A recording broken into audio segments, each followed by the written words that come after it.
بسم اللہ الرحمن الرحیم۔ السلام علیکم دوستو، وائٹ برڈز عمران سیریز کی قسط نمبر 16 میں آپ سب دوستوں کو خوش آمدید۔ یہ کہاں ہوں، یہ کیا مطلب، یہ کیا ہے؟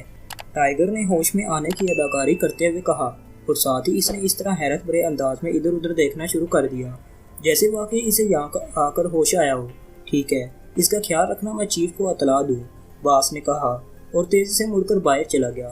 باقی چاروں افراد وہیں کھڑے رہے، البتہ انہوں نے جیبوں سے مشین پسٹل نکال کر ہاتھوں میں پکڑ لیے تھے، اور یہ سب افراد اپنے انداز سے ہی تربیت یافتہ دکھائی دے رہے تھے۔ میں کہاں ہوں، یہ سب کیا ہے؟ ٹائیگر نے کہا، لیکن اس کی بات کا کسی نے جواب نہ دیا، اور تھوڑی دیر بعد ایک بار پھر دروازہ کھلا اور شاگل بڑے فاتحانہ انداز میں چلتا ہوا اندر داخل ہوا، جبکہ ٹائیگر نے اس دوران ایک بار پھر گانٹھ کو تلاش کر کے اس کا سرا پکڑ لیا تھا۔ البتہ ساتھ ساتھ وہ یہ سوچ رہا تھا کہ فوری حرکت میں آنے کے بعد وہ کس طرح شاگل اور اس کے 5 مسلح ساتھیوں کو کور کرے گا، جبکہ اس کی دونوں ٹانگیں بھی بندھی ہوئی تھیں، اور چونکہ ٹانگیں سامنے کی طرف پھیلی ہوئی تھیں اس لیے وہ ان کے سامنے ان پر بندھی ہوئی رسی بھی نہ کھول سکتا تھا۔ شاگل آ کر کرسی پر بیٹھ گیا۔ کیا تم عمران کے ساتھی ہو؟ کیا نام ہے تمہارا؟ شاگل نے ٹائیگر کو غور سے دیکھتے ہوئے کہا۔ ٹائیگر چونکہ شاگل کی نفسیات سے بخوبی واقف تھا، اس لیے اسے معلوم تھا کہ وہ انتہائی مشتعل مزاج آدمی ہے، اور اگر اس نے معمولی سی بھی اشتعال امیز بات کی تو اس نے ایک لمحے میں اسے اور اس کے بے ہوش ساتھیوں کو گولیوں سے اڑا دینا ہے۔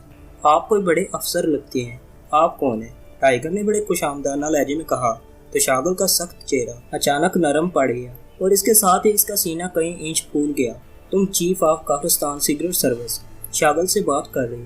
شاگل نے بڑے فاخرانہ لہجے میں کہا، اوہو، آپ ہیں، آپ کو دیکھتے ہی مجھے اندازہ ہو گیا تھا، مگر آپ تو میرے اندازے سے بھی بڑے افسر ہیں جناب۔ کسے وہاں پکڑ لیا گیا تھا اور کسی چیف کے سامنے پیش کیا گیا تھا؟ پھر اس سے پہلے کہ ہم اس سے مزید تفصیل پوچھتے، اس نے جیب سے ہاتھ نکالا اور پھر اچانک سٹک کی آواز آئی، اور اس کے ساتھ ہی ہمارے ذہن لٹو کی طرح گھومنے لگے، اور پھر میرے ذہن پر تاریکی سے چھا گئی، اور اب مجھے ہوش آیا تو میں یہاں ہوں، اور یہ بھی میری خوش قسمتی ہے جناب کہ مجھے آپ جیسے بڑے افسر کی زیارت نصیب ہو گئی ہے جناب۔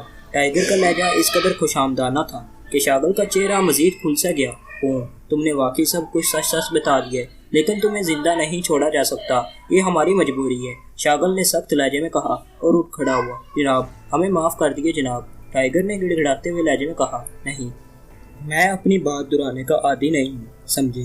تم 3rd کلاس لوگ ہو، نہ جانے اس شیطان عمران نے تمہیں کیا سوچ کر یہاں بھیج دیا ہے، لیکن تم کسی صورت زندہ واپس نہیں جا سکتے، بہرحال تمہارا مقدر یہی ہے۔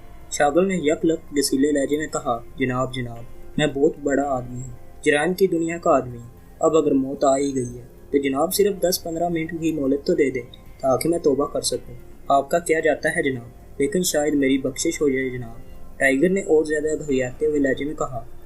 ٹھیک ہے، تمہیں 10-15 منٹ نہیں بلکہ آدھے گھنٹے کی مہلت دی جاتی ہے، کیونکہ تمہیں مجھ جیسے بڑے افسروں سے بات کرنے کا سلیقہ آتا ہے، لیکن اس کے بعد تمہاری موت یقینی ہے، شاگل نے بڑے سہانہ لہجے میں کہا، اور اس کے ساتھ ہی وہ مڑ گیا۔ اسکیل، آدھے گھنٹے بعد ان تینوں کو گولیوں سے اڑا دینا، شاگل نے کہا۔ جناب آپ کی جے جناب، میرے ساتھی بھی اس مہلت میں توبہ کر لیں گے جناب، بندھے ہوئے تو میری طرح وہ بھی ہیں، ان کو ہوش دلا دے جناب، ٹائیگر نے پہلے کی طرح گھگھاتے ہوئے لہجے میں کہا۔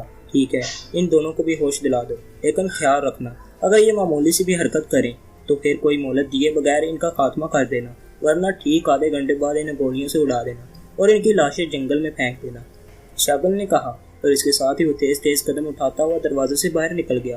ایک آدمی جو باقی سب کا شاید انچارج تھا اس کے پیچھے باہر چلا گیا۔ اب کمرے میں 4 آدمی رہ گئے تھے، جن میں سے ایک وہ تھا جس کی جیب میں ہوش دلانے والی گیس کی شیشی تھی۔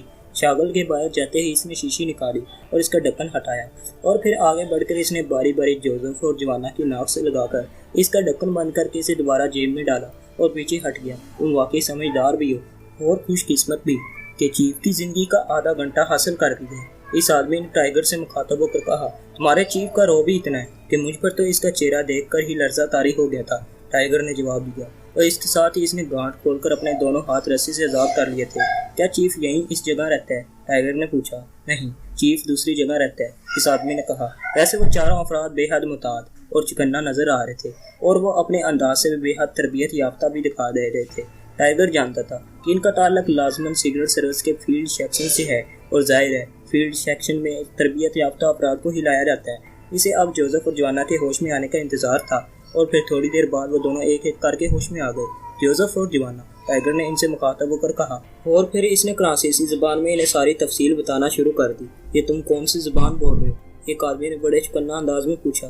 باکسیا کی مقامی زبان ہے جناب، اور یہ انگریزی کے علاوہ یہی زبان سمجھتے ہیں، اور مجھے انگریزی نہیں آتی جناب، ٹائیگر نے خوشامدانہ لہجے میں کہا۔ اوہ اچھا، اس آدمی نے مطمئن لہجے میں جواب دیا۔ باہر بھی لوگ ہوں گے؟ جوانا نے پوچھا۔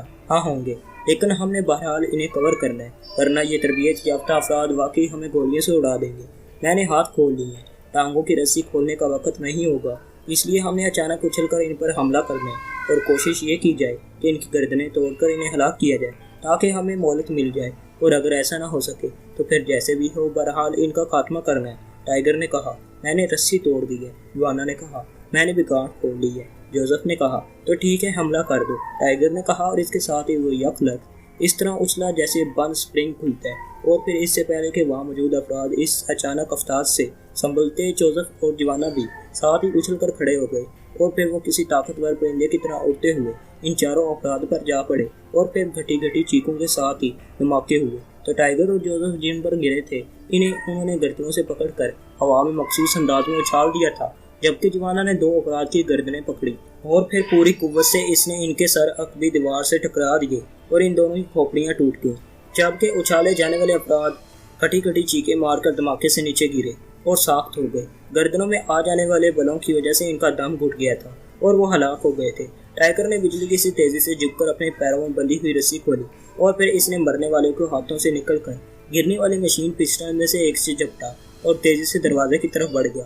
دروازے کی دوسری طرف چھوٹی سی درازداری تھی جس کے اختتام پر سیڑھیاں اوپر جا رہی تھیں، اور اوپر موجود دروازہ کھلا ہوا تھا، دوسری طرف برآمدہ نظر آ رہا تھا۔ ٹائیگر محتاط انداز میں دوڑتا ہوا سیڑھیاں بھلانگ کر اوپر راستہ مارا تو کھٹاک کھٹاک کی ہلکی سی آوازیں سنائی دی۔ اوہو، فائرنگ ہونی چاہیے تھی، اوہو فائرنگ ہونی چاہیے تھی، مگر یہ کس قسم کی آوازیں ہیں؟ ٹائیگر کے کانوں میں ایک آواز پڑی، اور پھر دوڑ کر آتے ہوئے قدموں کی آوازیں بھی سنائی دیں جو ایک لمحے کے لیے دروازے پر رکیں، اور بند پھاٹک کے آگے سے گزرتے ہوئے دونوں آدمی تیزی سے سیڑھیاں اترنے کے لیے سیڑھیوں کے آغاز میں بنے ہوئے چھوٹے سے پلیٹ فارم پر آئے ہی تھے کہ دروازے کے پھاٹک کے پیچھے موجود ٹائیگر نے تیزی سے ایک ٹانگ آگے کر دی، اور آگے والا آدمی چیختا ہوا سینے کے بل سیڑھیوں پر جا گرا، اور پلٹ کر نیچے راہداری میں جا کر گرا ہی تھا کہ ٹائیگر نے دوسرے کو بھی اس کے سنبھلنے سے پہلے دھکا دے دیا، اور وہ بھی چیختا ہوا اچھل کر سینے کے بل سیڑھیوں پر گرا اور لڑکھڑاتا ہوا نیچے آ گرا۔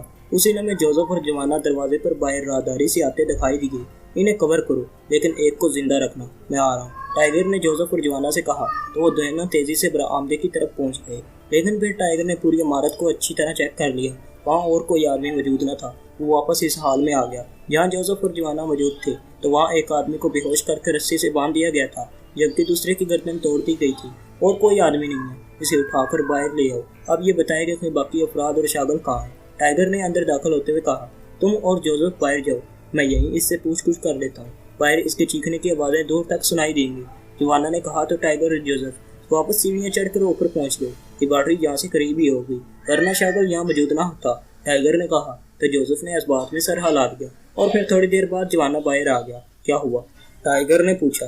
ہم اس وقت کرشناس قصبے کے آخری حصے میں موجود ہیں، اس کے بعد گھنا جنگل ہے، اور اس جنگل میں ایک کیبن میں شاگل موجود ہے، اس کے ساتھ 4 مسلح افراد ہیں، اور وہاں شاگل کا ذاتی ہیلی کاپٹر میں موجود ہے، اور جنگل میں اس راستے پر مانیٹرنگ اور فائرنگ کے آلات درختوں پر نصب ہے، اور ان کی مانیٹرنگ مشینری شاگل کے کیبن میں ہے۔ شاگل کے سامنے موجود 4 میں سے 2 آدمی اس مشینری کو چیک کرتے ہیں، جبکہ 2 مسلح محافظ ہیں، اور بقول اس مسلح آدمی کے یہاں سے شاگل کی کیبن جسے ہیڈ کوارٹر کہا جاتا ہے، ایک مکھی بھی شاگل کی نظروں میں آئے بغیر نہیں رہ سکتی۔ جوانا نے تفصیل بتاتے ہوئے کہا، شاگل تک ہمارا فوری پہنچنا ضروری ہے، وہ بے حد وہمی آدمی ہے، اس لیے کسی بھی وقت کچھ بھی کر سکتا ہے، ٹائیگر نے کہا۔ لیکن مانیٹرنگ کے آلات کا کیا ہوگا؟ کسی بھی لمحے کسی بھی درخت سے ہم پر فائر کھول سکتا ہے، جوانا نے پریشان سے لہجے میں کہا۔ تم خواہ مخواہ اپنا ذہن تھا رہے ہو، گھنے جنگل میں جیپ تو چل نہیں سکتی، اس لیے ہم یہاں سے ہیلی کاپٹر لے کر بلندی پر جا کر اس جنگل کے عقب میں اتر جائیں گے۔ جنگل میں جتنے بھی آلات ہوں گے وہ جنگل کے اندر کی چیکنگ کے لیے ہوں گے، آسمان کی چیکنگ کے لیے نہیں، اور جہاں تک میرا خیال ہے انہوں نے اینٹی ایئر کرافٹ گنیں نصب نہ کی ہوں گی، اور اگر کی بھی ہوں تو وہ اپنے ہیلی کاپٹر کو فوراً ہٹ نہیں کریں گے، جوزف نے بڑے سادہ اور اطمینان بھرے لہجے میں کہا۔ تو ٹائیگر اور جوانا دونوں کے چہروں پر بیک وقت حیرت کے تاثرات ابھر آئے، کیونکہ یہ انتہائی سادہ، آسان اور موجودہ حالات میں بہترین حل تھا۔ پوچھو جوزف، تم نے واقعی مسئلہ حل کر دیا ہے، ٹائیگر نے کہا۔ بعض اوقات جوزف ایسی باتیں کرتا ہے کہ مجھے لگتا ہے کہ عمران صاحب کا دماغ اس کے اندر پہنچ گیا ہے۔ جوانا نے مسکراتے ہوئے کہا، بعض آقا ہیں اور آقا کے ذہن کو سمجھنے والا ہی اچھے انداز میں آقا کی غلامی کر سکتا ہے۔ جوزف نے جواب دیا تو ٹائیگر اور جوانا بے اختیار ہنس پڑے۔ لیکن ہمیں بہرحال اس لیبارٹری کو تدریس کرنا ہے اور پھر اسے تباہ بھی کرنا ہے۔ ہمارے پاس تو اب اسلحہ بھی نہیں ہے، جوانا نے کہا۔ یہاں خاصا اور جدید اسلحہ موجود ہے اور میرا خیال ہے کہ اگر ہم اس شاغل کو کور کر لیں تو اس لیبارٹری تک آسانی سے پہنچ جائیں گے، کیونکہ شاغل کو لامحلہ معلوم ہوگا کہ لیبارٹری کہاں ہے، کیونکہ اس نے اس کی حفاظت کے نقطۂ نظر سے ہی سارا سیٹ اپ تیار کیا ہوگا۔ جواہر نے کہا، ہاں تم درست کہہ رہے ہو، چلو اب پھر اسلحہ لے آؤ، پھر یہاں سے روانہ ہوتے ہیں۔ جوانا نے کہا تو جوزف اور ٹائیگر برآمدے کی سائڈ کی طرف بڑھتے چلے گئے، جبکہ جوانا وہیں رکا ہوا تھا تاکہ کوئی اچانک وہاں نہ آ جائے۔ چوتھے نقلستان میں موجود ایک بڑے سے خیمے کے اندر شاطری ایک کرسی پر بیٹھی ہوئی تھی۔ سامنے موجود ایک فولڈنگ میز پر ایک کارڈ لیس فون پیس موجود تھا۔ ساتھ ہی دوسرے بڑے خیمے میں چقندر نے مانیٹرنگ آلات کی مشین لگائی ہوئی تھی اور وہاں دو آدمی ان کے ذریعے ہر طرف کی مانیٹرنگ کر رہے تھے۔ شاطری کے سامنے میز پر پڑے ہوئے فون کی مترنم گھنٹی بج اٹھی تو شاطری نے ہاتھ بڑھا کر ریسیور اٹھا لیا۔ یس، شاطری بول رہی ہیں، شاطری نے کہا۔ مایا بول رہی ہوں مدارو شہر سے میڈم، دوسری طرف سے ایک نسوانی آواز سنائی دی تو شاطری بے اختیار چونک پڑی۔ یس، کوئی خاص بات؟ شاطری نے پوچھا۔ میڈم، دہارو کے ہوٹل میں ایک گروپ جو 4 مردوں اور 2 عورتوں پر مشتمل ہے کھانا کھانے آیا۔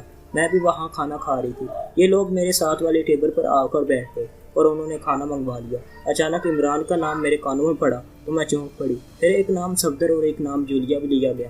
میں نے ان کی نگرانی شروع کی تو یہ بات سامنے آ گئی کہ یہ لوگ پاکیہ سیکرٹ سروس کے لوگ ہیں، کیونکہ عمران کا جو قد و قامت بتایا گیا ہے یہ آدمی ویسا ہی تھا۔ پھر وہ مسلسل مزاحیہ باتیں کر رہا تھا، چنانچہ میں اٹھ کر ان سے باہر پہلے چلی گئی اور پھر باہر آ کر میں نے معلوم کر دیا کہ یہ گروپ ایک بڑی جیپ پر دارالحکومت سے یہاں پہنچا ہے۔ اس جیپ پر سن کمپنی کا نام لکھا ہوا ہے۔ میں نے اس جیپ کا جائزہ لیا تو اس میں بڑے بڑے تھیلے بڑے ہوئے نظر آئے۔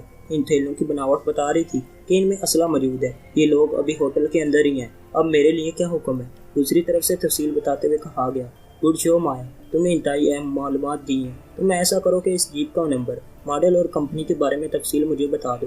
پھر جب یہ لوگ وہاں سے روانہ ہوں تو تم نے ان کی سمت کے بارے میں بتانا ہے، پھر ہم آسانی سے انہیں ٹریس کر لیں گے۔ لیکن تم نے خیال رکھنا ہے یہ انتہائی خطرناک ترین گروپ ہے۔ اگر انہیں تم پر معمولی سا بھی شک پڑ گیا تو یہ تمہیں ہلاک بھی کر سکتے ہیں۔ مجھے جیپ کی تفصیل بتا دو، شاطری نے انتہائی مسرت بھرے لہجے میں کہا تو مایا نے اسے تفصیل بتانی شروع کر دی۔ اب ان مردوں اور عورتوں کے موجودہ حالیوں اور ان کے لباسوں، قد و قامت کی تفصیل بھی بتا دو، شاطری نے کہا۔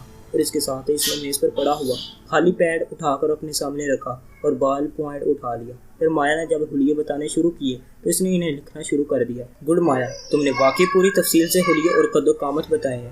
گڈ شو، تم واقعی اچھی ایجنٹ ثابت ہوئی۔ شاطری نے اس کی تعریف کرتے ہوئے کہا۔ تھینک یو میڈم، مایا نے مسرت بھرے لہجے میں کہا۔ اب یہ بتاؤ کہ تمہارے پاس سیٹلائٹ کاشنز موجود ہیں یا نہیں؟ شاطری نے کہا۔ یس میڈم، موجود ہیں، مایا نے جواب دیا۔ تم کہاں سے فون کر رہی ہو؟ شاطری نے اچانک ایک خیال کے تحت پوچھا۔ ہوٹل سے کچھ دور ایک پبلک بوتھ سے میڈم، مایا نے جواب دیا۔ گڈ، اب تم ایسا کرو کہ اس جیپ پر سیٹلائٹ کاشنز لگا دو اور اسے آن کر دو، لیکن یہ خیال رکھنا کہ انہیں کسی صورت اس کی موجودگی کا علم نہ ہو سکے اور نہ ہی وہ تمہیں ایسا کرتے ہوئے دیکھیں۔ شاطری نے کہا۔ یس میڈم، مایا نے جواب دیا۔ یہ کام کر کے مجھے اس وقت کال کرنا جب وہ وہاں سے روانہ ہو جائیں، شاطری نے کہا اور ریسیور رکھ کر اس نے ساتھ پڑے ہوئے انٹرکام کا ریسیور اٹھایا اور یکے بعد دیگرے 2 بٹن پریس کر دیے۔ جوگندر بول رہا ہوں میڈم، رابطہ ہوتے ہی جوگندر کی آواز سنائی دی۔ میرے پاس آؤ فوراً، شاطری نے تیز لہجے میں کہا اور ریسیور رکھ دیا۔ چند لمحوں بعد جوگندر اندر داخل ہوا۔ بیٹھو، پاکیہ سیکرٹ سروس کا پتہ چل گیا، شاطری نے کہا تو جوگندر بے اختیار اچھل پڑا۔ ایسے میڈم، کہاں ہے وہ؟ جوگندر نے انتہائی حیرت بھرے لہجے میں کہا اور اس کے ساتھ ہی وہ میز کی سائڈ پر موجود کرسی پر بیٹھ گیا۔ تو شاطری نے اسے مایا کی کال کے بارے میں پوری تفصیل بتا دی اور ساتھ ہی میز پر موجود پیڈ اس نے جوگندر کی طرف بڑھا دیا۔ یہ تو کمال ہو گیا میڈم، اب تو ان کی چیخ کو اڑا دینا ہی ہمارے لیے معمولی سی بات ہوگی، جوگندر نے مسرت بھرے لہجے میں کہا۔ ہاں، اب ہم نے انہیں معمولی سا موقع بھی نہیں دینا، لیکن تم نے جو اینٹی ایئر کرافٹ گنیں نصب کر رکھی ہیں ان سے تو جیپ کو نہیں اڑایا جا سکتا، پھر کیا کرو گے؟ شاطری نے کہا۔ میڈم، ہم اس وقت چوتھے نقلستان میں، جبکہ یہ پہلے لازماً فرسٹ نقلستان پہنچیں گے۔ ان کے وہاں پہنچنے سے پہلے ہی ہم وہاں جا کر درختوں پر چھپ جائیں گے اور پھر جیسے ہی یہ جیپ وہاں سے قریب پہنچے گی دونوں اطراف سے اس پر میزائلوں کی فائرنگ شروع ہو جائے گی اور نتیجہ یہ کہ یہ سب مکمل طور پر جل کر راکھ ہو جائیں گے۔